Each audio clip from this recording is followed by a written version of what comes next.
Assalamualaikum warahmatullahi wabarakatuh. Selamat pagi, kawan-kawan 10 IPA 6 ya. Waalaikumsalam. Nah, sekarang kita lanjut ke materi yang terakhir nih ya. Besar ini yaitu gerak melingkar. Kemarin-kemarin kita ngomongnya nih gerak lurus terus. Dan gabungan di antara keduanya jadinya parabola. Nah, sekarang kita fokus ke gerak yang melingkar.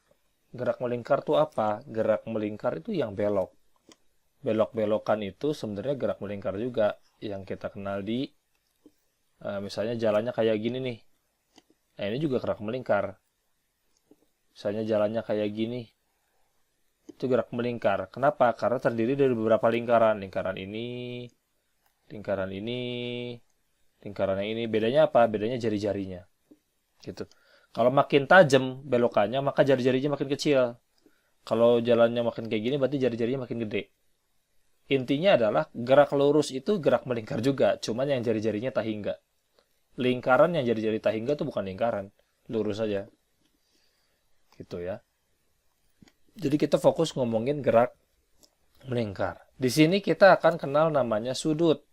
Melingkar itu bahasa lainnya adalah anguler. Bahasa lainnya adalah sudut misalnya. Atau bahasa lainnya adalah sirkular. Jelek.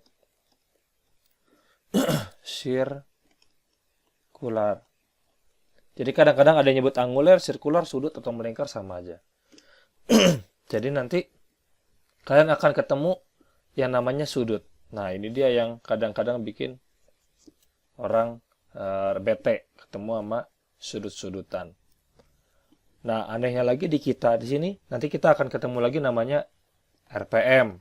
Biasanya di mesin mobil tuh atau motor kita nemu ada kata RPM. RPM tuh apa sih? Nah, ini yang ntar kita akan bahas. Nanti kita akan kenal namanya biasa di kalkulator radian. Radian itu apa sih? Nanti kita akan ketemu 180 derajat itu ternyata pi radian. Itu apa sih gitu.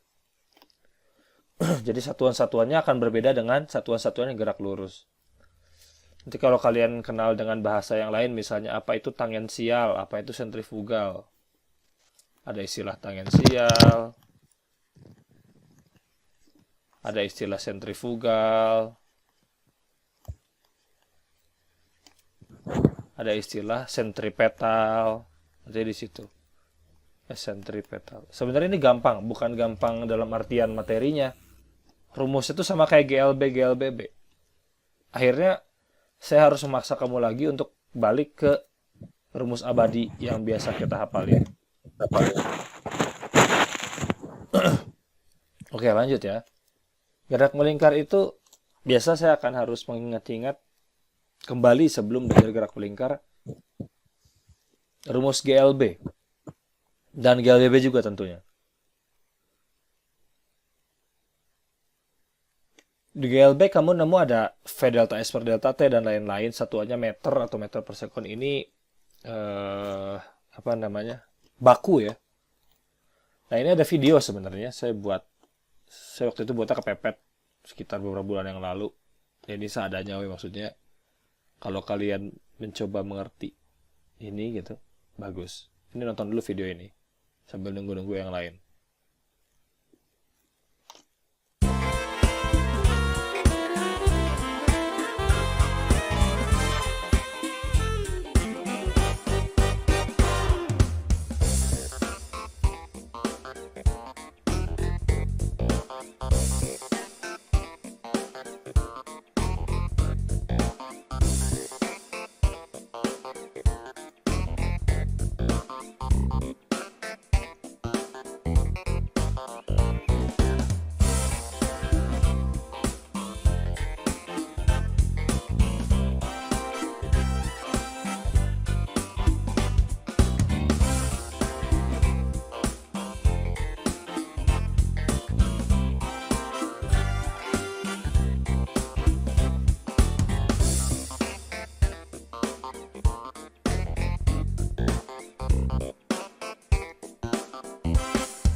Saya taruh kesimpulannya aja sih sebenarnya. Kesimpulan dari yang gerak melingkar dan bukan gerak melingkar. Jadi gerak kan kita tuh ada dua nih. Gerak lurus sama ada namanya gerak melingkar.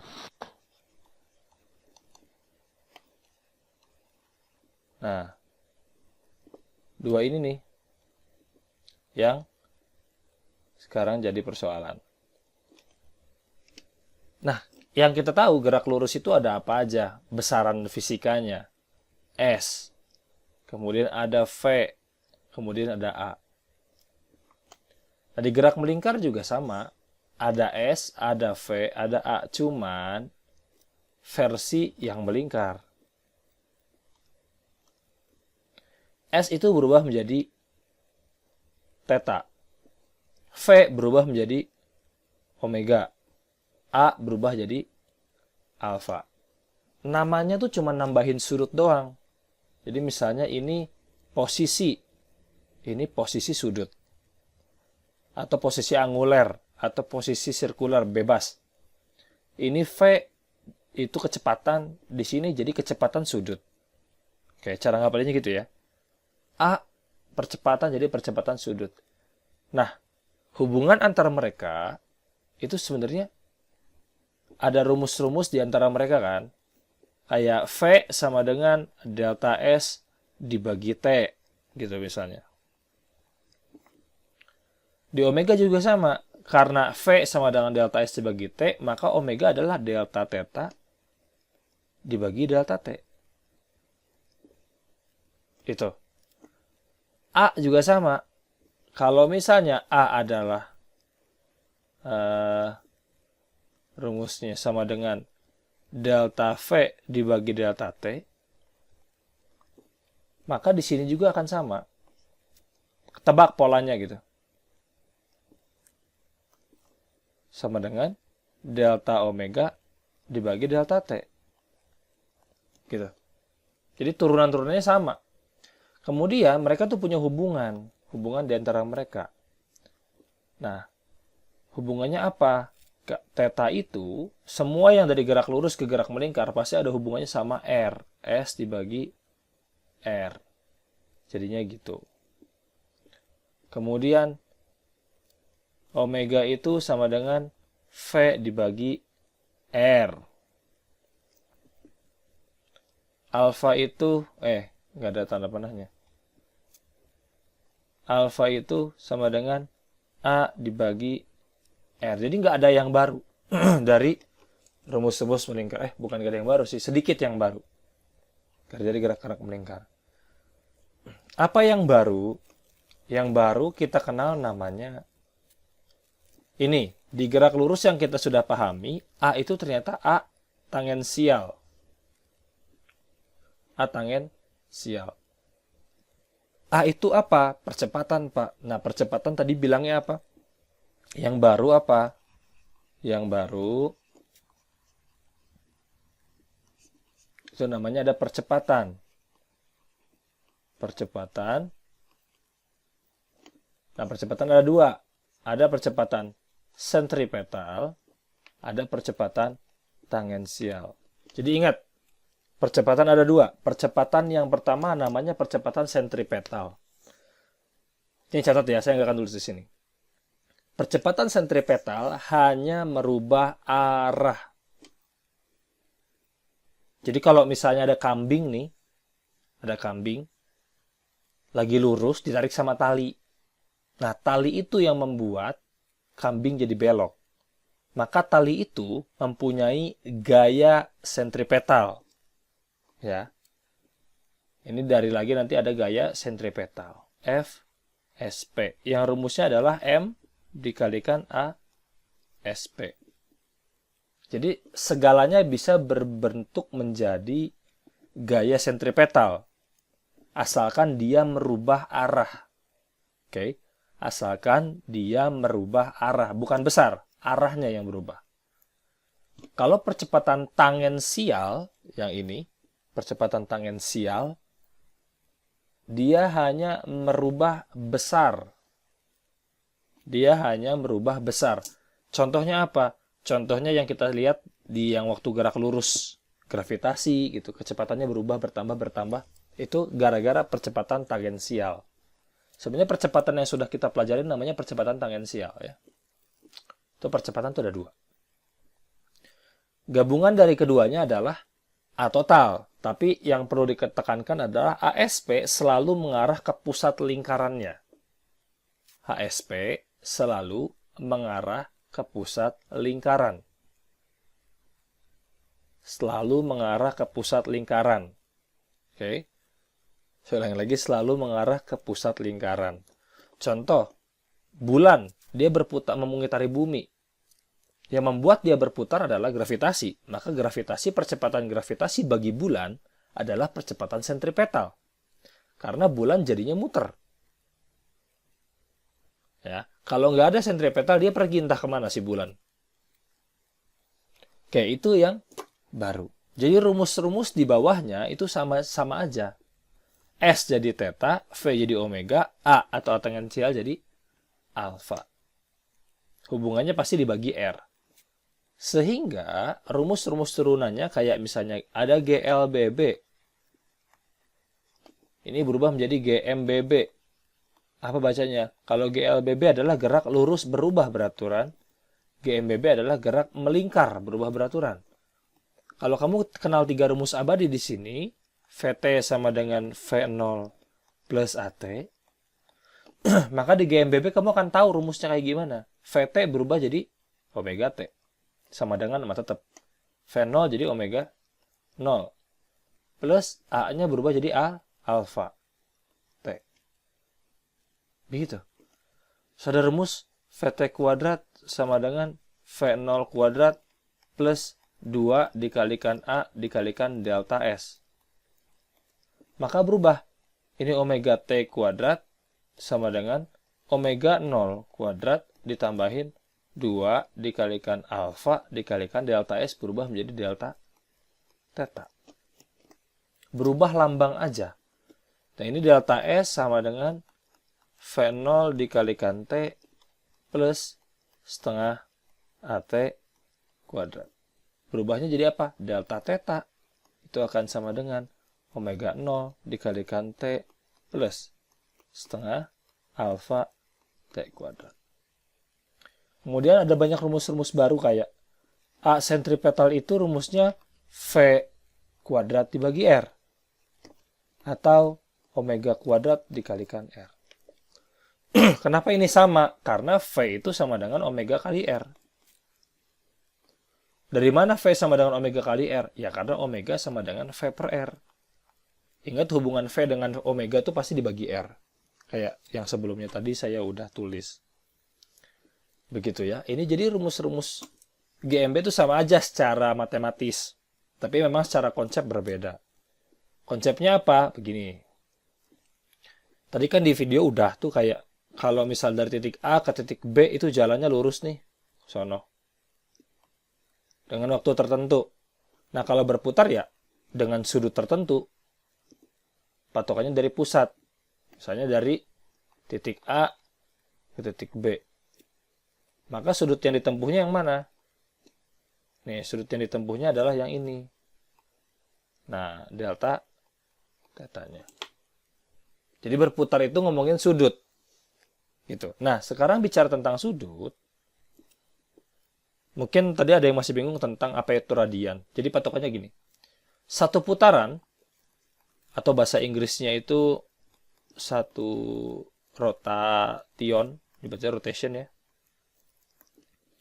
Itu 360 derajat. Nah, setiap 360 derajat itu sebenarnya 2pi radian. Gitu. Jadi diubahnya gitu. Jadi kalau misalnya 180 derajat berapa pi radian? Ya pi radian. Gitu. Pi rad disingkat. Sehingga kalau kamu nemu kalimat motor putaran mesinnya adalah 6000 rpm. Misalnya. 6000 rpm itu kecil ya. 6000 rpm. Itu sebenarnya rpm itu adalah 6000 rotation per menit.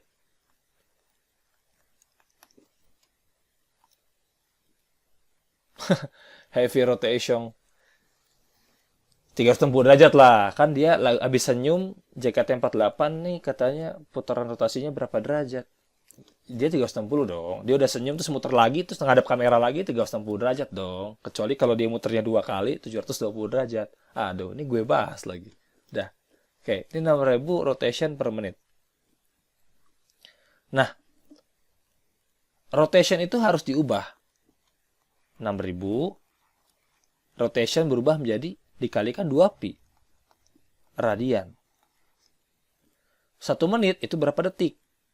60 detik. Nah, ini coretlah ini. Jadi sama dengan 200 pi rad per sekon. Jadi satuan yang diterima adalah yang ini. Bukan yang ini. Jadi kalau kamu nemu ini diubah dulu. Diubah dulu ke radian per sekon. Begitu kawan-kawan ya. Nah, kemudian kita juga mengenal namanya frekuensi sudut. Lambang ini itu bisa namanya kecepatan sudut.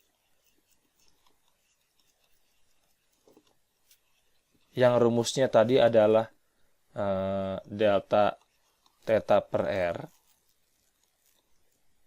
Atau kita juga bisa sebut ini sebagai frekuensi sudut. Pertama-tama kita harus tahu dulu apa itu frekuensi. Begini. Aduh. Frekuensi sudut itu kalau kamu bayangin begini. Saya makan 3 kali sehari. Itu frekuensi. Saya makan 3 kali sehari itu frekuensi. Saya minum 20 kali sehari itu frekuensi. Jadi frekuensi itu berapa kali yang kamu lakukan dalam waktu tertentu. Contoh, kamu gajian tuh 12 kali dalam setahun. Oh, berarti frekuensi gajian kamu 12 kali dalam setahun. Atau enggak, kamu ganti mobil 10 kali setahun. Itu tuh frekuensi juga. Karena dia menunjukkan berapa kali kamu melakukan itu dalam satu waktu gitu. Apapun satuan waktunya itu frekuensi. Hanya dalam fisika, kita mengenal berapa kali kamu melakukan dalam waktu detik. Nah, ini dia. Kalau frekuensi dalam fisika itu, berapa kali untuk tiap detik. Untuk sedetik. Ini frekuensi. Makanya rumus frekuensi adalah jumlahnya dibagi waktunya sedetik. Atau berapa detik pun itu. Nanti satuannya dibagi detik. Berbeda dengan periode. Periode itu kebalikannya. Kalau periode itu gini. Contoh kalimatnya. Saya makan 3 kali sehari. Jadi, saya untuk 1 kali makan untuk sepertiga hari. Gitu loh. Jadi yang patokan periode adalah waktunya. Untuk sekali melakukan itu, berapa kali dia? Berapa waktu dia butuh itu? Jadi kalau periode, T gede nih, atau periode itu waktu yang dibutuhkan, gitu.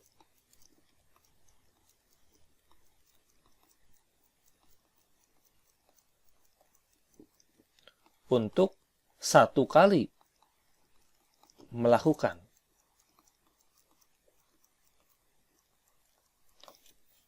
Jadi berapa detik kalau dia makan, berapa detik untuk berapa lama gitu.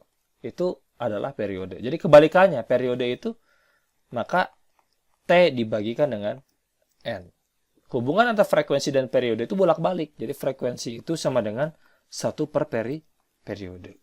Jadi makna frekuensi dan periode itu.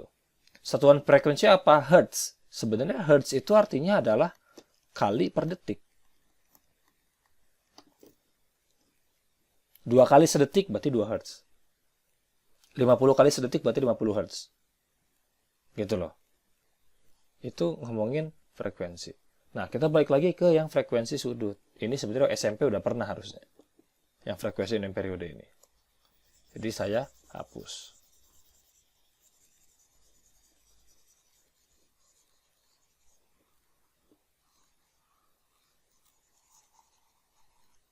Nah, sekarang lari ke frekuensi sudut. Frekuensi sudut itu tuh berarti berapa putaran. Berapa putaran, nah gitu kan. Per detik. Nah, permasalahannya nggak bisa kita ngomongin berapa putaran. Yang boleh adalah berapa kali 2pi-nya. Sehingga frekuensi sudut itu lambangnya omega juga. Seberapa banyak putaran yang kamu lakukan dalam waktu 1 detik, itu namanya frekuensi sudut. Kecepatan sudut, seberapa cepat kamu berputar. Jadi frekuensi sudut dan kecepatan sudut itu sama, tapi beda. Nih, saya nggak akan tulis nih. Soalnya ini soal konsep. Ada di ulangan. Kecepatan sudut sama frekuensi sudut itu sama, tapi beda. Lu gimana, Pak? Karena mereka tuh lambangnya sama, sama-sama omega, satuannya sama, radian per sekon. Rumusnya beda. Frekuensi sudut itu 2pi dikalikan frekuensi. Apa maknanya? Dia frekuensi untuk setiap 2pi. Apa itu 2pi? 1 putaran. Gitu ya. Nah, kalau kecepatan sudut itu maknanya seberapa cepat benda berputar.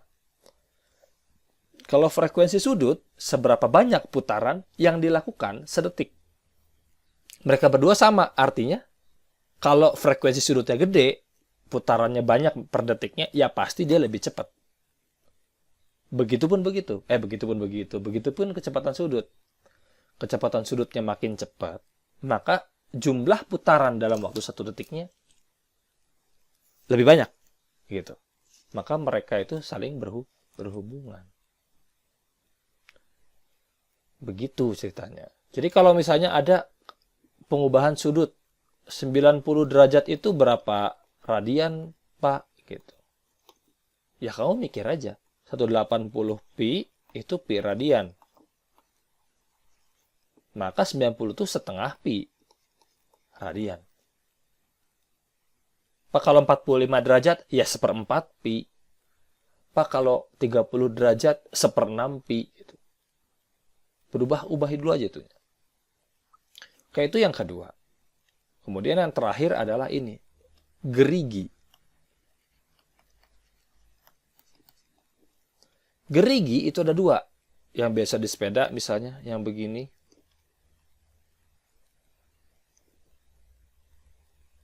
Jelek. Nah. Atau yang dihubungkan dengan begini. Jadi ada kombinasi-kombinasi gerigi. Ya saya nggak gambar geriginya sih, tapi jadi kayak roda gitu. Nggak apa-apa deh. Nah, ini perbedaannya apa? Kalau misalnya ada suatu titik. Ini A aksen. Dia udah pergi ke sono tuh. Digeser. Ini B aksen kan pasti segini nih. Nah, kira-kira B aksen dengan panjang yang sama. Ini B ke B aksen, ya ini delta S-nya sama dengan A ke A aksen. Sama juga nanti kalau ada C di sini, C ke C aksen. Mereka tuh punya delta S yang sama. Delta S itu apa? Perpindahan atau jarak. Beda ya, kalau ngomongin lingkaran itu ada perubahan sudut, ada perubahan misalnya dari sini nih. Kalau kita ngomongin dari pusat, maka delta tetanya berubah, sudutnya berubah. Tapi kalau kamu ngomongin pinggiran lingkarannya, nih ini dari titik ini ke sini, pinggiran lingkarannya nih, pinggiran ininya, maka kita ngomongin jarak. Kalau kita ngomongin sudutnya, yang di tengahnya berubahnya berapa, kita ngomongin sudut. Jadi ada 2 dalam gerak melingkar. Ada kita ngomongin delta S, ada kita ngomongin delta theta. Nah. Oke, skip ya. Sekarang lanjut lagi. Nah, delta S mereka tuh sama, tapi sudutnya beda. Perhatikan nih. B itu di lingkaran yang kecil, dengan jarak segitu,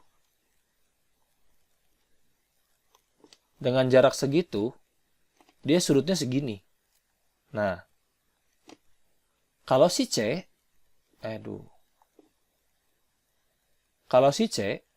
dengan jarak segitu, sudutnya cuma segini. Sudutnya gedean yang B.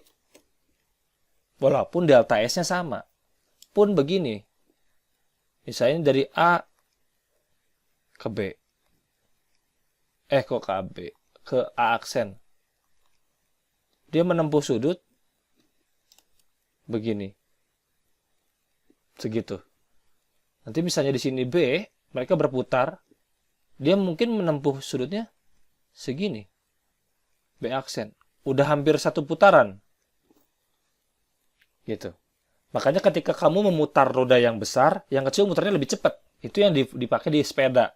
Gigi-gigi rendah atau gigi tinggi itu kan ngaturnya di situ. Makanya kamu sering lihat pada saat sepeda nanjak, dia muternya pedalnya cepat, tapi naiknya dikit banget. Berarti dia muterin gerigi yang kecil bentuknya. Jadi muternya cepet, itu sudutnya banyak, tapi jaraknya kecil. Berbeda dengan gigi-gigi yang buat percepatan. Kamu muterin satu kayuh sepeda, itu belakang udah muter jauh juga. Gitu. Itu mainnya di situ. Nah, ini karena delta S-nya yang sama, maka V-nya sama. Ya, jadi misalnya ini lingkaran A, ini lingkaran B. Maka VA itu sama dengan VB. Alias omega A dikalikan RA itu harus sama dengan omega B dikalikan RB. Kalau kasusnya begini. Kemudian ada kasus yang kedua. Kalau geriginya begini. Ini sama begini. Nah, bedanya di mana, Pak? Nah, kita tariklah ini A, ini B. Dia pindah ke sini misalnya. A aksen, kok ke itu. Nah, ini B aksen, ini A aksen. Lihat sudutnya. Mereka menempuh sudut yang sama, segini derajat nih. Segitu derajat delta tetanya sama. Tapi apa yang beda? Ini jaraknya. A ke A aksen, delta SA, dengan B ke B aksen, yang ini nih, delta SB, berbeda. Yang B lebih jauh dia jaraknya. Walaupun dengan sudut yang sama. Artinya apa? Dari delta theta sama, kita tahu omeganya sama. Jadi si B geraknya lebih cepat. Lebih cepatnya dalam artian dia menempuh jarak yang lebih jauh delta SB-nya, tapi waktunya samaan. Gitu.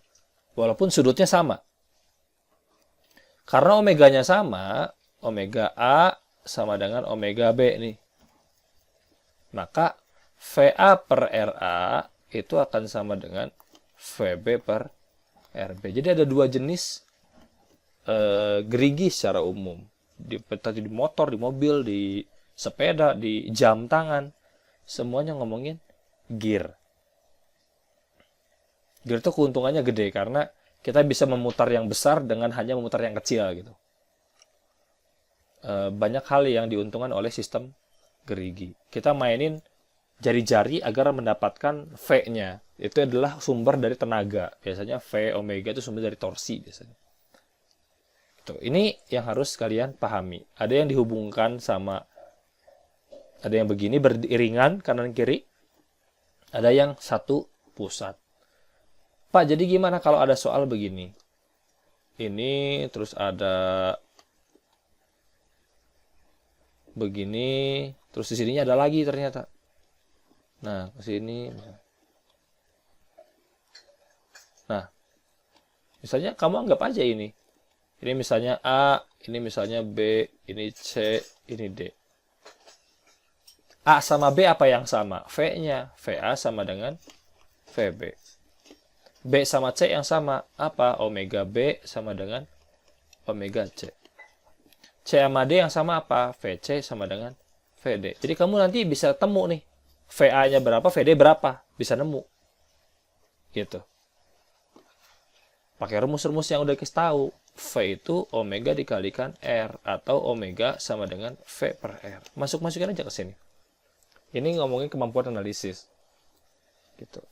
Kalau kita pengen tahu VA hubungannya apa sama VD, ya cari aja. Misalnya VA sama dengan VB. Berarti VA sama dengan omega B dikalikan RB. Karena VB itu V sama dengan omega kali R. Yang kita tahu adalah omega B itu sama dengan omega C. Berarti sama aja omega C dikalikan RB. Omega C kita tahu itu sama dengan VC per RC dikalikan R. B. VC ternyata sama dengan VD. Oh, berarti VD dikalikan RB per RC. Oh, jadi VA itu hubungannya sama VD adalah RB per RC. Begitu. Jadi masukin aja nih. Nah, ini. Sebenarnya beres, materinya cuma sampai situ doang. Terima kasih atas perhatiannya. Kalau diperhatikan, kalau tidak juga tidak apa-apa. Semoga kita sehat semua. Semoga pandemi segera berakhir. Assalamualaikum warahmatullahi wabarakatuh. Selamat pagi. Izin live dipersilakan. Waalaikumsalam. Terima kasih, Terima kasih banyak, Pak.